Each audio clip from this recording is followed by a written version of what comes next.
Good afternoon. This is the Blue Economy Podcast, and we are privileged to have a visitor in studio with us, one of our special guests here at Blue Radio.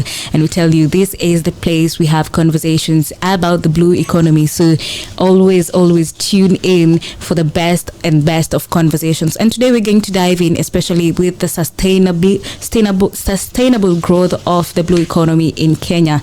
And in studio with us, we have the European Union Ambassador, Her Excellency Henrietta Geiger, and she's going to explain to us or show us a very good and beautiful picture of the partnership that brings sustainable growth, especially in Kenya when we talk about the blue economy. So karibu sana, Her Excellency Henrietta Geiger. Asanteni sana. I'm so happy to be here again. I have been your guest already, was it last year? So we had a podcast last year when we did the Blue Economy Summit. Yeah. And how was the summit today, by the way? Today it was very exciting, especially for me, because I saw so many startups that developed into viable companies due to our Go Blue program that we had at the coast. So through it we supported the founding of more than 600 new enterprises, and many of those were today exhibiting. And when I asked them for the turnover, I was blown away how well they're doing. So this is my biggest reward. Oh, that's beautiful. And for those who are wondering about the Blue Economy Summit, it's a 3-day event. So make sure if you didn't attend today, make sure that you find a way to attend tomorrow or even the day after. But when you've talked about startups and having all of them, scaling higher, even from maybe last year when they started to now, I'd like to know, especially with there was a study that showed that the blue economy contributes to about 2.5% to Kenya's GDP. And I believe experts have said that it could do better, up to around 150 billion a year. And so I'd like to know, especially with EU in picture, what are some of the contributions that EU has to support the blue economy agenda in Kenya? So I spoke this morning in my intervention at the conference about 3 different levels. So we're concretely on the ground with capacity building, with seed funding, with incubators, with supporting innovation. But we're also looking at the policy space, the regulatory space, to make sure that Kenya is looking at the potential of the blue economy and has the right regulatory environment for it. For example, by funding the blue economy strategy, by funding land, marine spatial planning to get the right data. And we are looking also at the global environment in terms of trying to get attention for ocean and blue economy. So there was just the ocean conference in Nice where the EU made a big pledge, and we're advocating, we are actually the driving force behind a global plastics agreement that would ban the use of plastics in our daily use. And the governor just now, in a meeting, he talked about how many tons Mombasa alone is releasing in terms of waste into the sea every day. Yeah. And if you multiply that, you see what damage we're doing. And this has a direct impact on the blue economy because there's less yield, there's less tourism, there's less fishing, less everything. So we have to see it in an integrated way, and that's what we're trying to do here. Yes. And so when you've talked about what the governor said today about the contribution that we have in plastic waste or pollution, I believe, because I've had your speeches before talking about there's no green without blue, and there's no blue without green. Yeah. I believe there's that integration when it comes to that, and I'd like you to walk us through how we are able to bring them together to make sure that when we talk about green, blue is in the picture, and when we talk about blue, green is in the picture, and how do they coexist to make sure that we are all winning when it comes to sustainability. Yeah.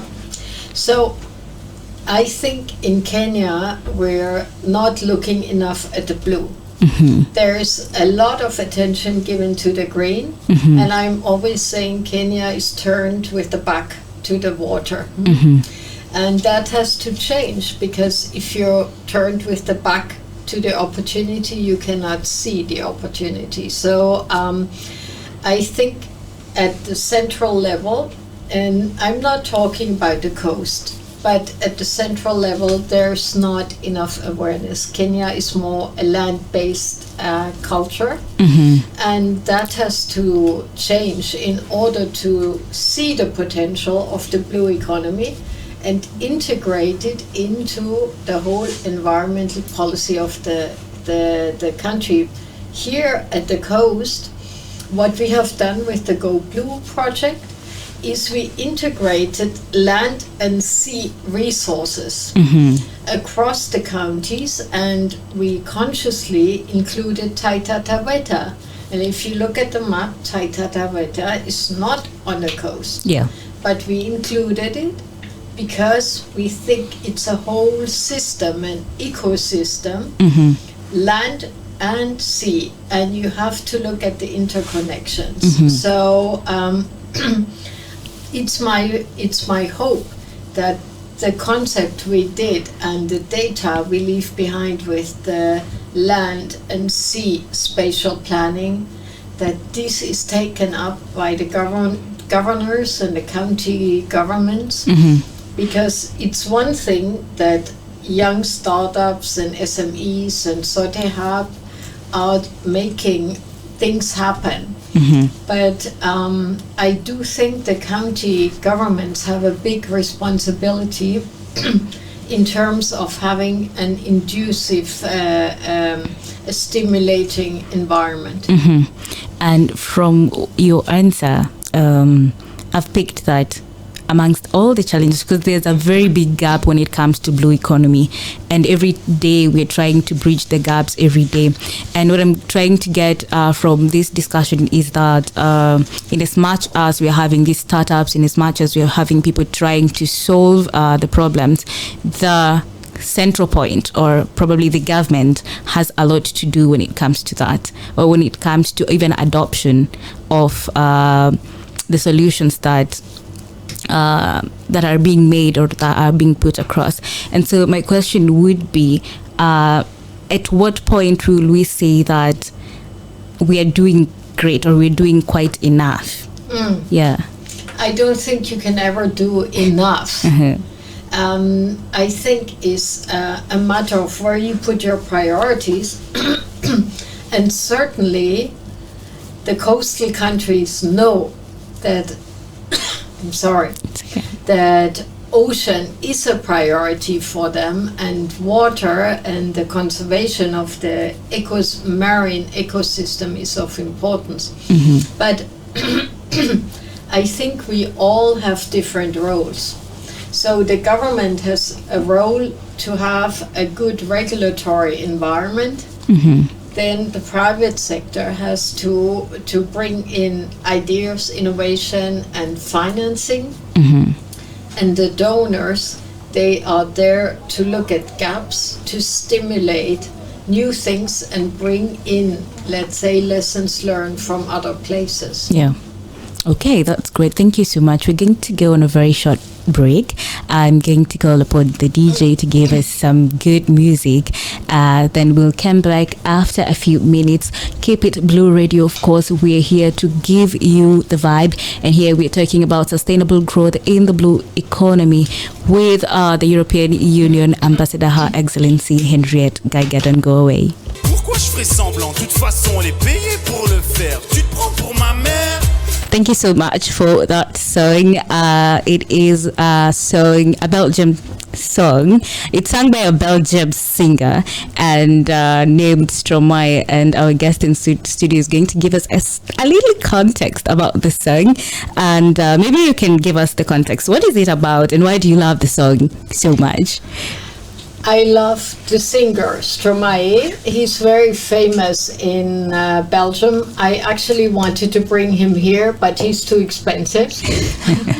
But the song is about honoring those who cannot celebrate. So it's the title is "I lift my glass to those who can never celebrate." So the people who serve others while they celebrate. So the people who have to work during Christmas, New Year's, big holidays, waiters, cleaners, cooks, whatever, bus drivers. Yeah.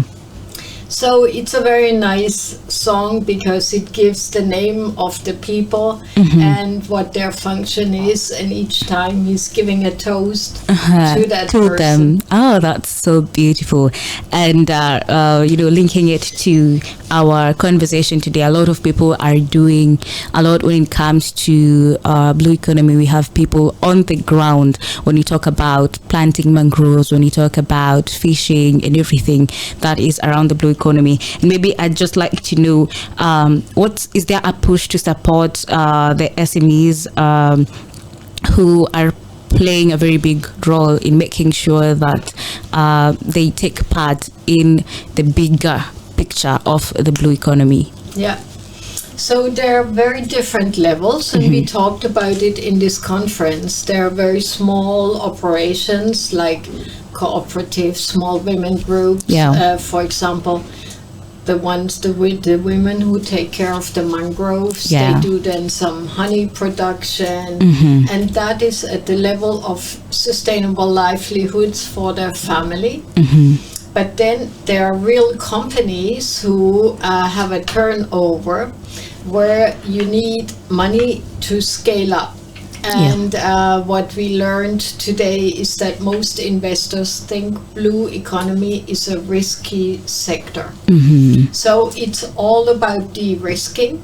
And I think there are plenty of possibilities there without reinventing the funds. But what I think is important is that there's a dedicated window for them where they can have guarantees. Also, somebody has to be a guarantor for them. But even in the cooperative space, there are plenty of group funds that can lend at lower levels and bring those small companies to bankability. So, for example, the EU, we have plenty of on-lending programs with local banks that have windows for women and young people, for smaller companies. So it's about connecting those with the ideas, with possible investment instruments. And so the conference today was also about pitching and bringing ideas and interested investors together. But we heard that the investors are pretty conservative. But nowadays you have also, especially in Western economies, funds that are dedicated to invest in environmentally friendly technologies. So, and we talked a lot about carbon credits. And there we talked earlier about green, blue. There shouldn't be a distinction between green and blue because for both you are working on carbon. So I think this is maybe the biggest possibility to bring capital into the blue economy. You've talked about women and the youth, and just maybe to even add on that is that recently, or in the recent years, we've seen the youth really coming out in many issues politically, even in terms of climate, even in terms of the blue economy. The youth are really, really putting their voices out there. And I think it's very important, whatever you say, that we make sure that we bring them together and understand what they are doing, what they want to be done, so that also we can have that bridge between them and the investors. Yeah, and maybe I just, because we've really ventured into the gaps, maybe I just want to know what are some of the achievements that we've had in the sector, especially with EU in picture.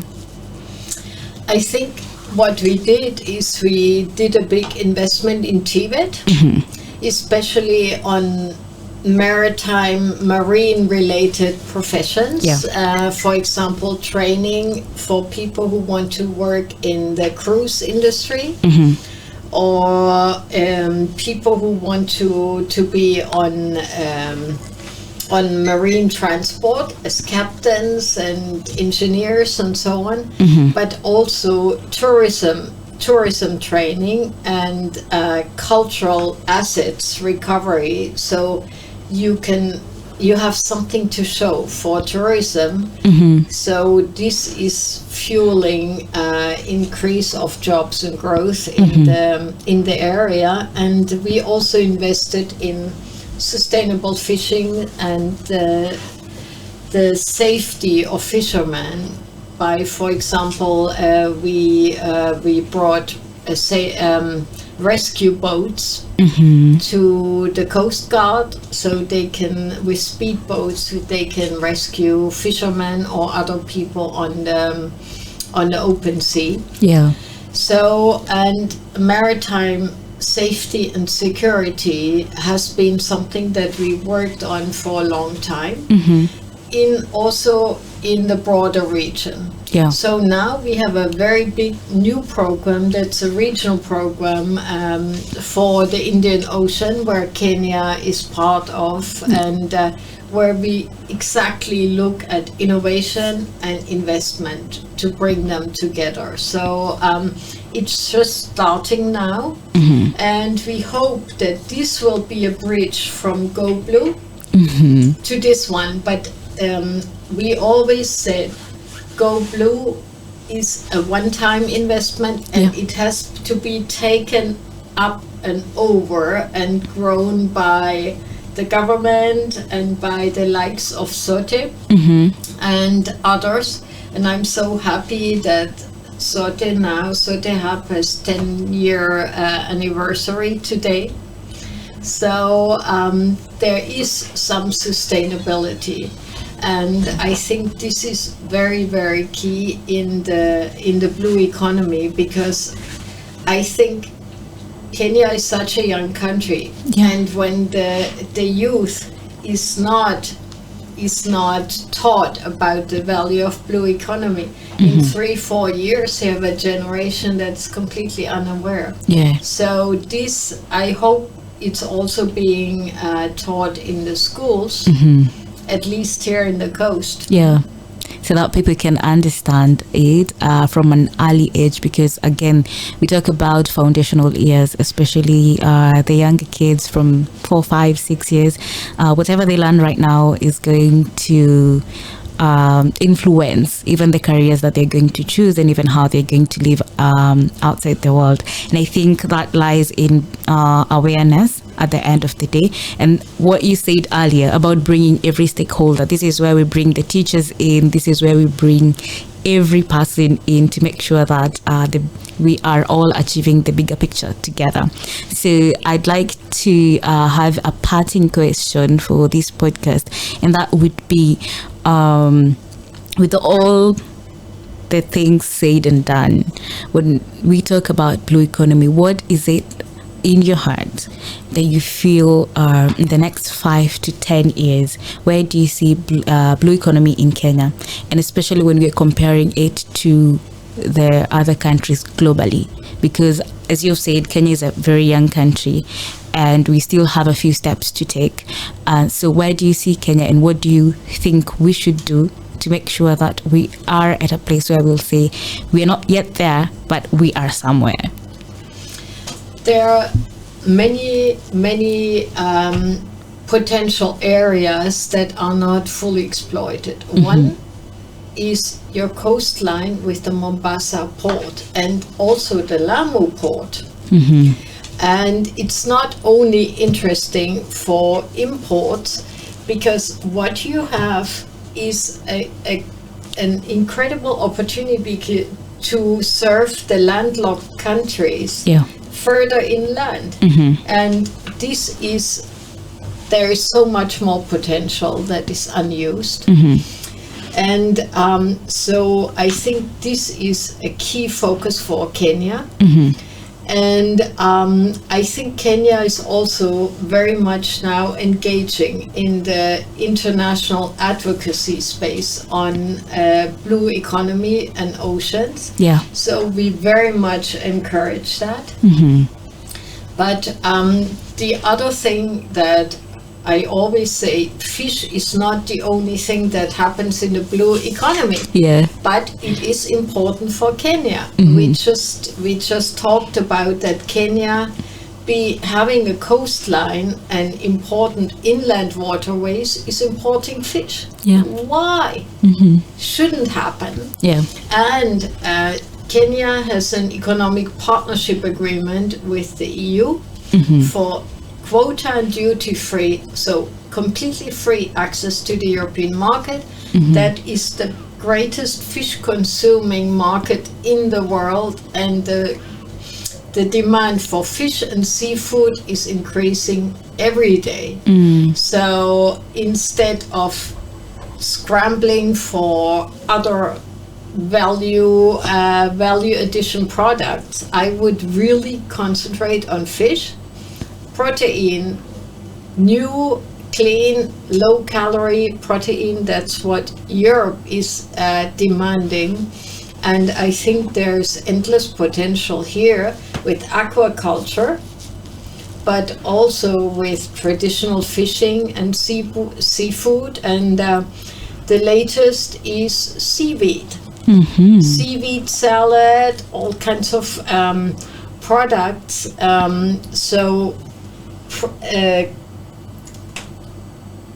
Beef replacement products. Great. And seaweed and others have great potential in that, and the prices in Western markets are skyrocketing for that.